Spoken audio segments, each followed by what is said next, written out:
Ryan!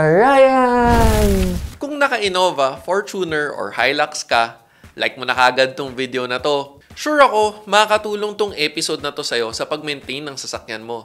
Para guided ka at hindi ka maisahan ng sellers or mamekaniko na mekaniko. Kung nagtataka ka, bakit magkakasama ang Hilux, Fortuner at Innova sa episode na to, hindi dahil pare-pareha silang Toyota. Pero dahil magkakasama sila sa tinatawag na IMV platform ng Toyota.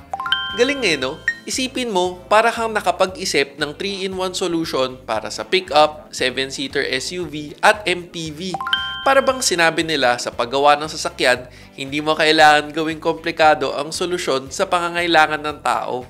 Anyways, para sa akin, okay yung ganon. Pero para sa ibang tao na masyadong maraming opinion, meron pa rin masasabi. Ang ending, may advantage pagdating sa pyesa. Kasi magkakapareha silang tatlo.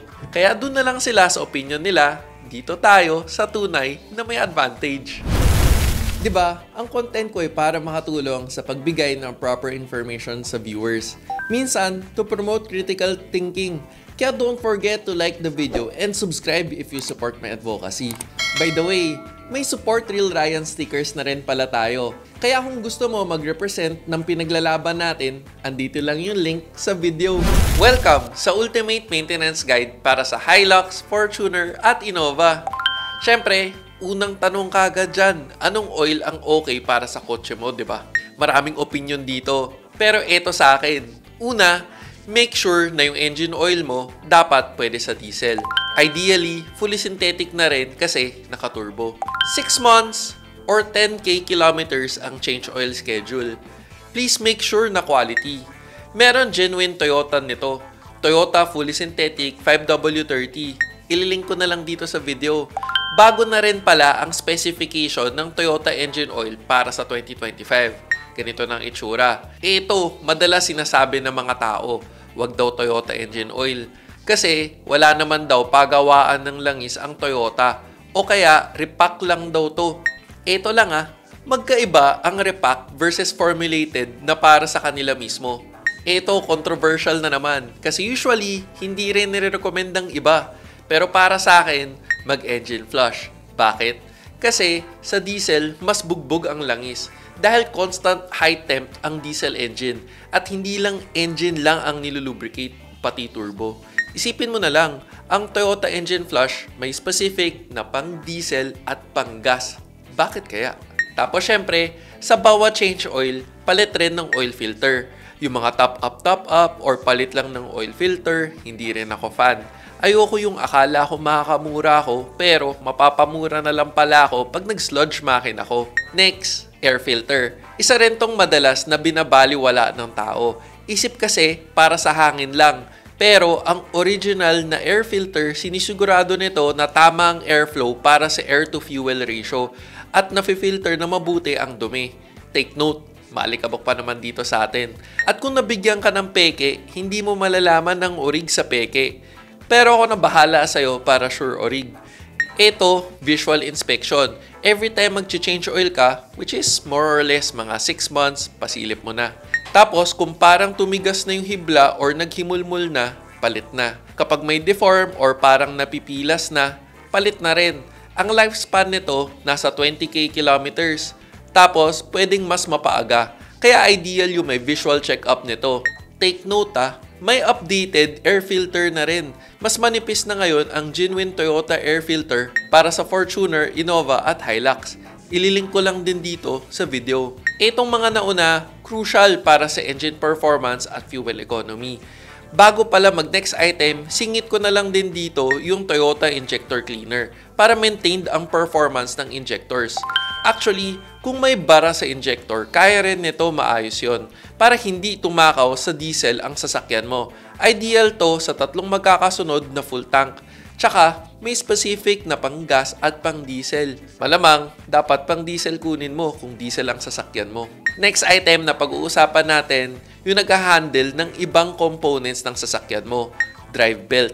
Ito yung isang item na niraraket kadalasan ng mga mekaniko, tulad dito sa episode na to. Panoorin mo na lang bakit racket. Masyadong pinapaaga ang pagpalit. Itong drive belt, visual inspection to. Kapag nakita ka ng cracks, alam na. Pero ang replacement schedule nito, nasa 80k to 100k. More or less, nasa 4th or 5th year na. Kaya kapag nag 100k or 5 years na, palit na. Pero kapag sobrang napaaga, tapos sinasabing palitin na, walang signs, alam na. Ay nako, naalala ko na naman mga racket na mga mekaniko turned into vloggers na may lifespan daw ang radiator ng 5 years. Sobrang hindi totoo yun. Depende sa swerte. Meron pa nga mga 20 plus years na kotse, hindi nasisiraan ng radiator. Kaya importante na gumamit ng tamang coolant. Ito, Toyota Super Long Life Coolant. Pati ito pinipeke. Kaya importante na Origreen. Kasi iba ang quality ng Toyota Super Long Life Coolant. Malaking bagay ito para sa buong cooling system. Kaya palitan every 2 years or 40k kilometers. Premix na to. Wala nang galawan, salin na lang. Next naman, para sa maintenance aircon ng kotse. Sobrang basic lang. Cabin air filter. Ito, inspection lang rin. Same sa any filter. Kapag nakita mong medyo madumi na, di na natatanggal yung dumi, medyo nanigas na, palit na. Usually, pinapalitan na rin to around 50k to 20k kilometers. Yung cleaning ng evaporator or ng buong aircon system, leave it to the professionals. Ito, tipid tip. Pwede mong i-retrofit yung nakalink na cabin air filter sa Fortuner, Hilux at Innova. Original filter pa rin yan. Isi-stress out ko na gumamit ng Orig. Mas nakakahaba ng buhay ng aircon system. At dahil puro filter na rin ang pinag-uusapan dito, ito na ang last filter sa listahan na to, fuel filter. Ito yung water sedimenter ng diesel engines. Magandang palitan to every 20k. Uy, take note pati ito pinipeke. Pagdating sa transmission, either manual transmission na gear oil ang gamit, every 40k ang palit nito.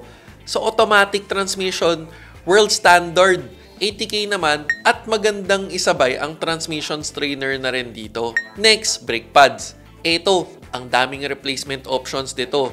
Pwedeng ibang brand or pinipeke rin. Pero dito tayo sa Orig kasi hindi maingay at mas tumatagal. Ito, ideally, na sinusukat talaga ng actual. Pagkasukat, anything below 5mm and below, palit na yan. Tapos, ang pinaka-important na item kapag umuulan, wipers. Pagdating sa wipers, pag nag-wipe, malabo na o choppy, palit na. Ideal to palitan tuwing rainy season. Kaya convenient talaga na may online link ka para dito. At last but not least, gulong. Pagdating sa gulong, hindi lahat pare-parehas. Depende to sa brand at quality. Yung 5 years from manufacturing date na usually alam ng tao, may asterisk yan. Kailan ito actual na gamit? Kaya visual check-up rin para dito. Kung may cracks na, uneven wear, at kung kayang masukat yung tire depth, nasa 1 to 2 mm, palit na. Kinto tires mo na yan. Japanese technology, made in Thailand. Made for driving comfort. Maporma pa. Meron ka bang ibang tanong tungkol sa maintenance para sa Hilux, Fortuner at Innova? Huwag mahiyang magtanong sa comment section. Kung nakadagdag info tong episode na to sa'yo, please don't forget to like the video. At kung hindi ka pa nakasubscribe, baka naman para parati kang updated sa mga relevant car-related videos. Sana nakatulong. O teka, pag may nakalimutan man ako, comment down below. This is me, Real Ryan, bringing you real talk, real experiences, and real reviews. Don't forget to subscribe, like, and click the notification bell. Thank you for watching. Peace.